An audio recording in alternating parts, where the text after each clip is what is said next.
नमस्कार। आपका अखबार के इस अंक में आपका स्वागत है। मैं हूं प्रदीप सिंह।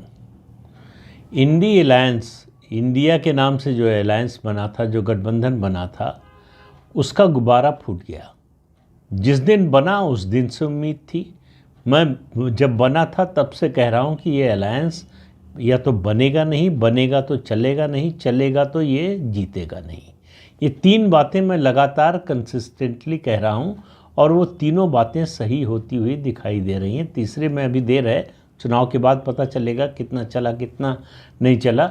लेकिन ये इसका गुब्बारा फूट रहा। और राहुल गांधी जो इस गठबंधन में जितनी पार्टियां शामिल हैं उसके सबसे बड़े दल के नेता हैं, उनको कोई फ़र्क नहीं है। जो फ़र्क है उनके लोगों के व्यवहार में दिखाई दे रहा है और उनकी यात्रा को लेकर जो बदलाव हो रहे हैं उसमें दिखाई दे रहा है। मैंने एक वीडियो में कहा था कि राहुल गांधी निकले थे प्रधानमंत्री नरेंद्र मोदी और भारतीय जनता पार्टी से लड़ने के लिए, और वो असम के मुख्यमंत्री हेमंत बिस्वा शर्मा से लड़ने लगे, तो उन्होंने अपना स्टैंडर्ड तो खुद ही गिरा लिया। अब उनको सबसे बड़ा झटका दिया है, उनकी यात्रा पश्चिम बंगाल में पहुंची है उससे 24 घंटे पहले, 24 घंटे से भी कम समय पहले ममता बनर्जी ने, जो पश्चिम बंगाल की मुख्यमंत्री हैं और इस गठबंधन की सबसे प्रमुख नेता है। अगर भारतीय जनता पार्टी से कोई सबसे मजबूती से पूरे देश में लड़ रहा है तो ममता बनर्जी है, और किसी राज्य में कोई नेता भारतीय जनता पार्टी से इतनी मजबूती से नहीं लड़ रहा है। तो वो बयान भी देती हैं, वो सड़क पर लड़ाई भी लड़ती हैं और चुनाव जीतती भी हैं, चाहे 2021 का विधानसभा चुनाव हो या फिर उसके बाद लोकसभा की जो 2-3 हुए हैं बाई इलेक्शन उनकी बात हो, या 2019 का लोकसभा चुनाव हो, उसमें भी उनको 22 सीटें मिली थी। तो इस 42 में से 22 सीटें, तो इससे आप अंदाज़ा लगा सकते हैं उनकी ताकत का। तो उनकी अगर अपेक्षा थी कि उनको इस गठबंधन का संयोजक या अध्यक्ष बनाया जाए, तो ऐसी डिमांड नहीं थी, ऐसी मांग नहीं थी, ऐसी महत्वाकांक्षा नहीं थी जो बहुत असंभव सी लगती हो। लेकिन कांग्रेस पार्टी इसके लिए बिल्कुल तैयार नहीं थी, और ममता बनर्जी दूसरी बात के लिए तैयार नहीं थी। वो कांग्रेस पार्टी को पश्चिम बंगाल में पांव नहीं जमाने देना चाहती थी। खास तौर से इस बात को मैं बार बार रेखांकित करता हूं, ध्यान दीजिए, खास तौर से जब कांग्रेस पार्टी सीपीएम के साथ आ रही हो। 34 साल लड़ी है ममता बनर्जी अपनी जान पर खेलकर सीपीएम से, तब वो सत्ता में आई 2011 में। उसी सीपीएम को वो गले लगा लें इसलिए कि कांग्रेस उनको गले लगाकर चल रही है, ये ममता बनर्जी को मंजूर नहीं। दूसरा, उनकी राष्ट्रीय महत्वाकांक्षा है, वो अपनी पार्टी का विस्तार करना चाहती हैं। तो उनको लगता है कि अपनी पार्टी के विस्तार के लिए सबसे अनुकूल जो जगह हो सकती है, जो राज्य हो सकते हैं, वो है उत्तर पूर्व के राज्य यानी नॉर्थ ईस्ट के राज्य। उसमें उनकी 2 राज्यों पर खास नज़र है, एक है असम और दूसरा है मेघालय। मेघालय में आपको मालूम है कि 2021 में जो मुकुल संगमा हैं, जो पूर्व मुख्यमंत्री रह चुके हैं मेघालय के, वो कांग्रेस के 11 विधायकों को लेकर, कांग्रेस से मुख्यमंत्री थे, कांग्रेस पार्टी के नेता थे, 11 विधायकों को लेकर तृणमूल कांग्रेस में शामिल हो गए। हालांकि विधानसभा चुनाव जो 2023 में हुआ उसमें उनकी पार्टी को कोई खास सफलता नहीं मिली, 5-6 सीटें मिली 60 में से केवल। लेकिन ममता बनर्जी को लगता है कि असम और मेघालय 2 ऐसे राज्य हैं जहां उनके लोकसभा सीटों की संख्या बढ़ सकती है। तो तृणमूल कांग्रेस तैयार थी, उसका प्रस्ताव था कि पश्चिम बंगाल में 1-2 सीटें और ज़्यादा दे सकते हैं, बशर्ते कांग्रेस असम और मेघालय में उनको सीटें देने के लिए तैयार हो। लेकिन असम और मेघालय के नेता, जो कांग्रेस पार्टी के स्थानीय नेता हैं, उनका कहना था कि हमारी पार्टी के लोगों को तोड़कर जो भी जनाधार बनाया है तृणमूल कांग्रेस ने मेघालय और असम में, वो कांग्रेस से तोड़े हुए नेताओं के कारण है। ऐसे में उनके साथ गठबंधन करने का, समझौता करने का मतलब होगा अपनी पार्टी को और कमज़ोर करना। तो पश्चिम बंगाल में ममता बनर्जी की नाराज़गी का के कई कारण हैं। एक कारण तो मैंने बताया, उनकी राष्ट्रीय महत्वाकांक्षा और इस गठबंधन को लेकर पद की उनकी आकांक्षा। दूसरा कारण है, उनको डर है कि उनका मुस्लिम जनाधार खिसक जाएगा। इसलिए नहीं कि कांग्रेस से गठबंधन होगा इसलिए खिसक जाएगा, इसलिए कि ये जो इंडी गठबंधन बना है इसमें सीपीएम भी है और इसमें आईएसएफ भी है, यानी इंडियन सेकुलर फ्रंट, जो 2021 के लोकसभा चुनाव से पहले बना था। फुरफुरा शरीफ के जो प्रमुख हैं उन्होंने बनाया था इस पार्टी को, और उसको एक विधानसभा की सीट मिली थी। याद रखिए, कांग्रेस और सीपीएम दोनों को एक भी विधानसभा की सीट पर विजय नहीं मिली थी, लेकिन फुरफुरा शरीफ की बनाई हुई पार्टी आईएसएफ को एक सीट मिली थी।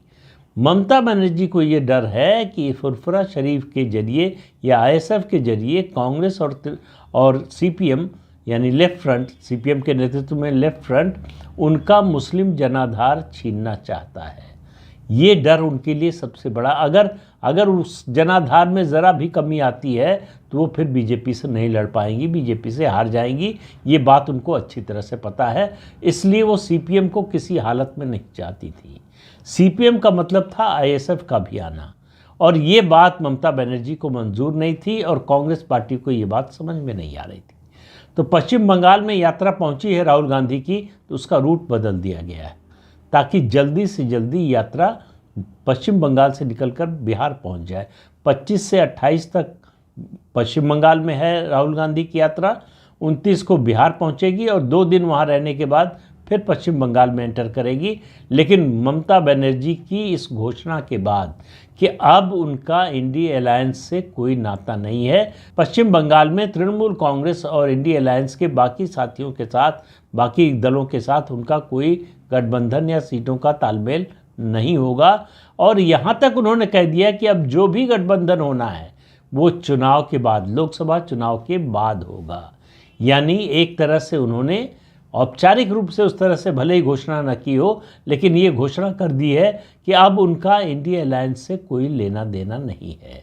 तो इंडी अलायंस के लिए ये इतना बड़ा खतरा है, इतना बड़ा झटका है, जिसका एहसास राहुल गांधी को बिल्कुल है ही नहीं।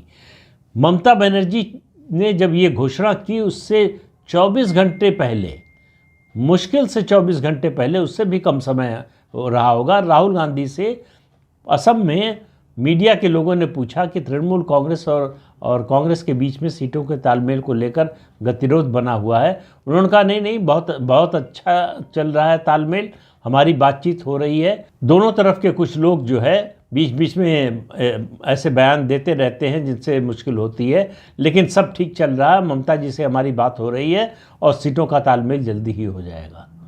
और नहीं हुआ।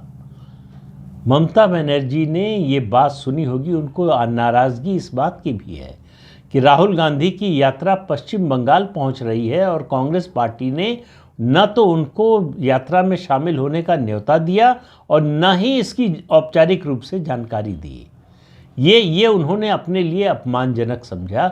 इसलिए यात्रा के पश्चिम बंगाल पहुंचने से ठीक पहले, एक दिन पहले, उन्होंने घोषणा कर दी कि अब इस गठबंधन में कोई सीटों का तालमेल नहीं होगा तृणमूल कांग्रेस से, किसी पार्टी से। इसका मतलब राहुल गांधी को कोई अंदाज़ा ही नहीं है कि गठबंधन के अंदर चल क्या रहा है। उधर बिहार में नीतीश कुमार ने घोषणा कर दी, उनकी पार्टी ने, कि वो राहुल गांधी की यात्रा में शामिल नहीं होंगे। नीतीश कुमार और आरजेडी का संबंध बहुत ख़राब चल रहा है, ये पूरी दुनिया को मालूम है, सिर्फ राहुल गांधी के अलावा और कांग्रेस पार्टी के अलावा। वो गठबंधन यानी महागठबंधन जो बिहार का है वो किसी भी समय टूट सकता है। जो मैंने पिछले वीडियो में बात कही थी कि 2019 का यूपीए का जो गठबंधन था और आज जो एनडी अलायंस है, उसमें जो फ़र्क पड़ने वाला था वो 2-3 राज्यों में फ़र्क पड़ने वाला था।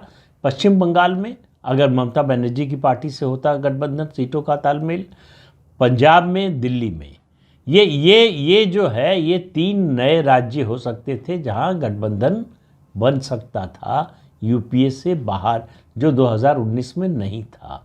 तीनों जगह संभावना नहीं है। भगवंत सिंह मान ने पंजाब में घोषणा कर दी है कि हम 13 की 13 सीटें लड़ेंगे और 13 की 13 सीटें जीतेंगे। तो पंजाब में गठबंधन खत्म हो गया, बंगाल में खत्म हो गया, बिहार में बहुत जल्दी खत्म होने की घोषणा होने वाली है। तो सवाल ये है कि बचा कहाँ? जिन राज्यों में 2019 में था उनके अलावा कोई एक राज्य बताइए जहां नया गठबंधन बन रहा हो विपक्षी दलों का या सीटों का तालमेल हो रहा हो।